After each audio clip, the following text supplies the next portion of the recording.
ജീവിതത്തിന്റെ ഒരൊറ്റ സന്ദർഭമേതാ? പ്രവാചകൻ സല്ലല്ലാഹു അലൈഹി വസല്ലമയുടെ മരണമല്ലേ? പ്രവാചകൻ സല്ലല്ലാഹു അലൈഹി വസല്ലമ മരിച്ചു എന്ന് പറഞ്ഞപ്പോ തന്റെ അരയിൽ നിന്ന് വാള് വലിച്ചൂരിക്കൊണ്ട് ഉമർ ഇബ്നുൽ ഖത്താബ് റളിയല്ലാഹു അൻഹു പറയുകയാ, ആരെങ്കിലും എന്റെ പ്രവാചകൻ മരിച്ചുവെന്ന് പറഞ്ഞാൽ അവനെ ഞാൻ എന്റെ വാളിന്റെ ഇരയാക്കുമെന്ന് പറഞ്ഞുകൊണ്ട് ചീറ്റപ്പുലിയെപ്പോലെ അങ്ങോട്ടും ഇങ്ങോട്ടും നടന്നിരുന്ന ഉമർ ഇബ്നുൽ ഖത്താബ് റളിയല്ലാഹു അൻഹുവിന്റെ മനസ്സിനെ അത്തരത്തിൽ അതെന്താണെന്നറിയുമോ? ആ ഒരു അവസ്ഥയിലേക്ക് കൊണ്ടെത്തിച്ചതെന്താണെന്നറിയുമോ?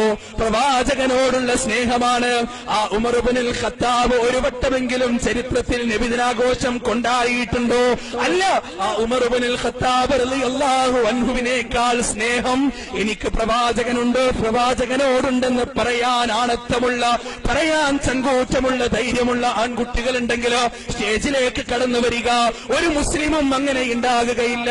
ഉസ്മാൻ ഇബ്നു അഫ്ഫാൻ റളിയല്ലാഹു അൻഹു, അലി ഇബ്നു അബീ താലിബ് റളിയല്ലാഹു അൻഹു ഇസ്ലാമിക സാമ്രാജ്യത്തിന്റെ കടിഞ്ഞാൻ പിടിച്ചിട്ട് ഒരു വട്ടമെങ്കിലും എന്തിന് പ്രവാചകൻ സല്ലല്ലാഹു അലൈഹി വസല്ലമയുടെ പ്രിയതമയായ ആയിഷ റളിയല്ലാഹു അൻഹ പ്രവാചകൻ മരിച്ചു കഴിഞ്ഞ് കാലങ്ങൾ ജീവിച്ചില്ലേ?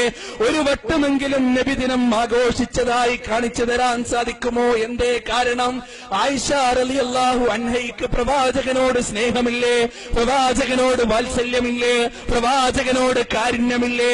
അങ്ങനെയുള്ള അഭിപ്രായമുള്ള ആരെങ്കിലും ഇക്കൂട്ടത്തിലുണ്ടെങ്കിൽ അത് ഈ സ്റ്റേജിൽ വന്ന് പ്രഖ്യാപിക്കണം. പിന്നെ നീ മുസ്ലിമാണെന്ന് ഇവിടെ ഒരാളും വിശ്വസിക്കുകയില്ല.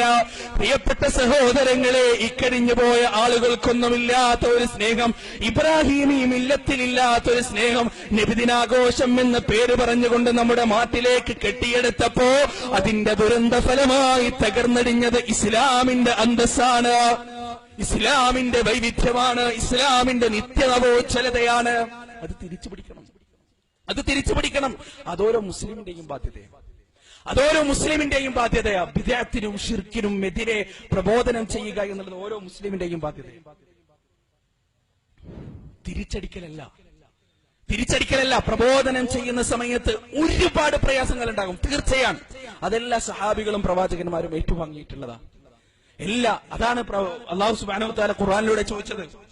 അം ഹസിബതും മൻ തദ്ഖുലുൽ ജന്ന വലമ്മാ യഅതികും മസലുൽ ലദീന ഖലൗ മിൻ ഖബ്ലികും മസ്സതുഹുമുൽ ബഅസാഉ വദ്ദറാഉ വസുൽസിലു ഹത്താ യഖൂലർ റസൂൽ വല്ലദീന ആമനൂ മഅഹു മതാ നസ്റുല്ലാഹ് അലാ ഇന്ന നസ്റല്ലാഹി ഖരീബ്.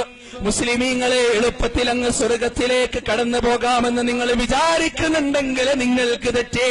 നിങ്ങളുടെ മുൻഗാമികൾ അനുഭവിച്ച യാതനയും വേദനയും അനുഭവിക്കാതെ സ്വർഗത്തിന്റെ പടി കടന്നുകൊണ്ട് പോകാൻ സാധ്യമല്ല. മുസ്ലിമീങ്ങളെ, 40 വയസ്സ് വരെ അൽ അമീൻ എന്ന് മാത്രം വിളിക്കപ്പെട്ട പ്രവാചകൻ സല്ലല്ലാഹു അലൈഹി വസല്ലം ബനൂ ഹാഷിമിന്റെ മക്കളെ മുഴുവനും വിളിച്ചുകൊണ്ട് ലാ ഇലാഹ ഇല്ലല്ലാഹ് പ്രഖ്യാപിക്കുകയാണ്. ഒരു ദിവസം ലാത്തയല്ലടോ, ഉസ്സയല്ലടോ, മനാത്തയല്ലടോ, ഹബലയല്ലടോ, ലോകത്തെ മുഴുവനും സൃഷ്ടിച്ച കറുത്തവനെയും വെളുത്തവനെയും സൃഷ്ടിച്ച ഹിന്ദുവിനെയും മുസ്ലിമിനെയും ക്രിസ്ത്യാനിയെയും സിഖുകാരനെയും ജൂതമതക്കാരനെയും ജൈനമതക്കാരനെയും പാഴ്സിമതക്കാരനെയും മതമുള്ളവനെയും മതമില്ലാത്തവനെയും സൃഷ്ടിച്ച ആ പടച്ചതമ്പുരാന്റെ മുന്നിൽ മാത്രമേ ആരാധന പാടുള്ളൂ എന്ന് പ്രവാചകൻ സല്ലല്ലാഹു അലൈഹി വസല്ലമ മക്കയിൽ വെച്ചങ്ങ് പ്രഖ്യാപിച്ചപ്പോ അതുവരെ പ്രവാചകനെ അൽ അമീൻ എന്ന് മാത്രം വിളിച്ചുകൊണ്ടിരുന്ന മക്ക മുശ്രിക്കുകൾ അന്നുകൊട്ട് ഏറ്റവും വലിയ കള്ള എന്ന് വിളിക്കുകയാണ്, കള്ളവാദി എന്ന് വിളിക്കുകയാണ്.